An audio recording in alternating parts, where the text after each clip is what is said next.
Assalamualaikum warahmatullahi wabarakatuh. Nama saya Faisal Wengki Saputra dari kelas 10 IPS 1, nomor absen 8. Saya di sini akan menceritakan tentang biografi Joko Widodo. Insinyur Haji Joko Widodo yang lahir di Surakarta tanggal 21 Juni 1961, lebih dikenal dengan nama julukan Jokowi, adalah pengusaha mebel. Jokowi kecil sempat merasakan pahitnya kehidupan saat rumahnya tergusur. Rumah petak sekaligus tempat usaha kayu ayahnya di daerah Cinderejo Lor digusur dan dijadikan pusat jasa travel. Sang bunda menuturkan bahwa Jokowi kecil adalah sosok pendiam namun pandai bergaul. Jokowi sebagai orang yang selalu mengalah untuk menghindari pertengkaran. Sikap tersebut diwarisi dari kedua orang tuanya yang selalu mengajarkan makna ikhlas dan bertanggung jawab. Jokowi selalu berjalan kaki menuju sekolahnya. Di saat temannya bersepeda ontel, kala itu sekolah tidak terlalu jauh dari rumah dan cukup berjalan kaki.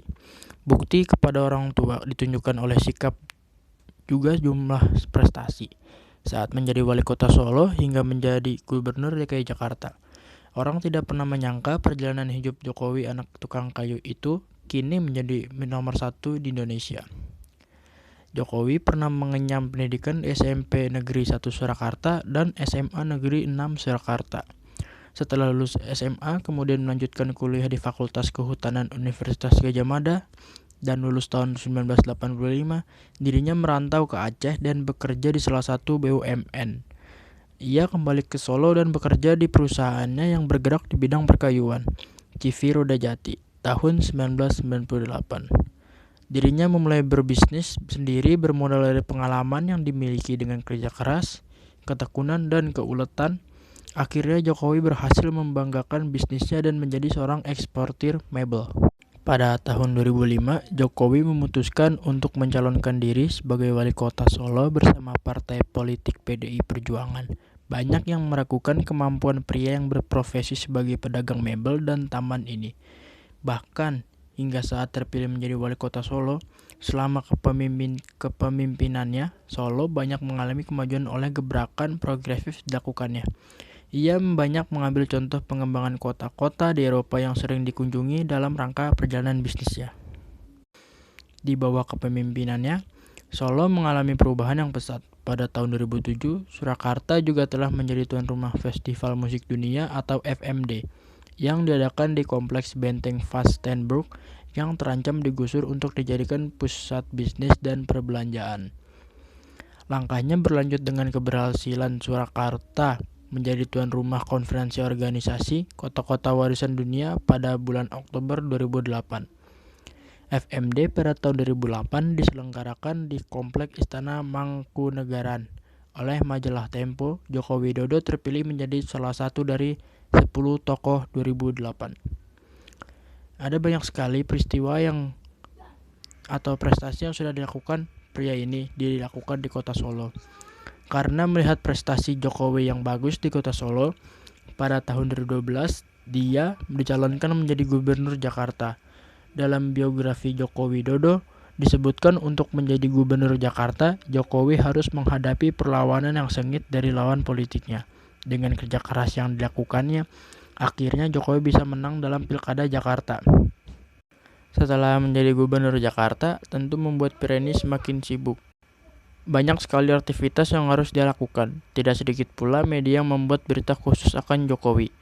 Dengan popularitas yang semakin meningkat, sudah pasti membuat banyak orang yang ingin Jokowi maju sebagai presiden. Pada tahun yang akan datang, Jokowi resmi menjadi calon presiden dari partai PDIP. Dengan maju sebagai calon presiden, pria ini menjadi semakin sibuk dan banyak musuh, khususnya dalam dunia politik. Tanggal 20 Oktober 2014, sosok Wong Cilik yang dikenal dengan gaya belusukannya secara resmi dilantik sebagai Presiden Republik Indonesia ke-7. Hari yang begitu bersejarah untuk bangsa Indonesia, di mana banyaknya masyarakat yang ikut merayakan pengangkatan Presiden ke-7 ini. Tidak hanya dalam kalangan masyarakat biasa, beberapa artis pun ikut merayakan dengan menggelar acara konser 3 jari di Monas, Jakarta. Saat ini masyarakat menanti kinerja sosok Presiden RI ke-7 hingga tahun-tahun yang akan datang. 2 tahun menjalani tugas sebagai Gubernur Jakarta, Jokowi diminta oleh partainya untuk maju dalam pemilu presiden 2014. Ia berpasangan dengan Yusuf Kala melawan Prabowo Subianto yang berpasangan dengan Hatta Rajasa. Jokowi JK berhasil memenangkan pemilu dengan kemenangan yang tipis. Ia pun akhirnya menjadi Presiden Republik yang ke-7. Jokowi memulai sepak terjangnya sebagai Presiden Republik Indonesia dengan mengeluarkan Kartu Indonesia Sehat, Indonesia Pintar. Di bidang maritim, ia memberikan instruksi melalui Menteri Susi Pujiastuti terhadap pencurian di wilayah perairan Indonesia yang penenggelaman kapal yang banyak diapresiasi oleh banyak kalangan. Ia juga membereskan banyak proyek pembangunan yang terbengkalai. Selain itu, ia membagikan 1.000 lebih traktor guna menggenjot produksi pertanian, menggunakan investor asing dengan nilai investasi 300 triliun rupiah ketika ia berpidato di APEC. Terlepas dari banyaknya kontroversi mengenai kebijakan Presiden Jokowi atau Joko Widodo, namun Jokowi merupakan sosok yang patut menjadi perhatian. Bagaimana tidak, hanya dalam waktu kurang dari 10 tahun saja ia berhasil mencapai puncak sebagai orang nomor 1 di Indonesia. Tak heran jika tahun 2014 menjadi majalah Time wajah Jokowi dijadikan sebagai cover dari majalah tersebut dan menyebutnya sebagai Person of the Year dan juga memasukkan dirinya sebagai salah satu pemimpin terbaik di dunia.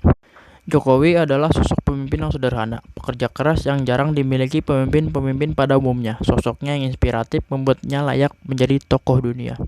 Mungkin itu saja yang bisa saya jelaskan, kurang lebih minta maaf. Assalamualaikum warahmatullahi wabarakatuh.